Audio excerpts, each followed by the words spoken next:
വലത്തെ കൈ ഇങ്ങനെ പിടിച്ചേ. അത് നിനക്കതൊക്കെ എങ്ങനെയാടാവുക സാധിക്കുന്നത്? അടുത്ത കൈയല്ലേ?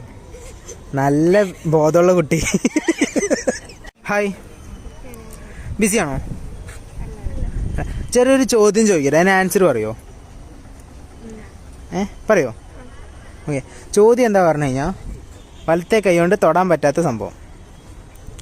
ജസ്റ്റ് ഒന്ന് വലത്തെ കൈ ഇങ്ങനെ പിടിച്ചേ. അത് അടുത്ത കൈയല്ലേ? നല്ല ബോധമുള്ള കുട്ടി. ഈ വലത്തെ കൈ കൊണ്ട് തൊടാൻ പറ്റാത്ത സംഭവം എന്താണ് അറിയോ? വലത്തെ കൈ കൊണ്ട് തൊടാൻ പറ്റാത്ത സംഭവം. വലത്തെ കൈ കൊണ്ട് ഇവിടെ തൊടാൻ പറ്റും. അല്ലേ? ഇങ്ങനെ തൊടാൻ പറ്റും, ഇവിടെ ഉള്ളിൽ തൊടാൻ പറ്റും. തൊടാൻ പറ്റാത്തൊരു സംഭവം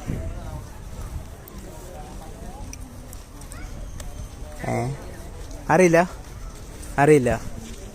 ഇവിടെ അറിയോ? ആളിനെ കണ്ടപ്പോൾ കുറച്ച് വിവരമുള്ള പോലെ തോന്നി.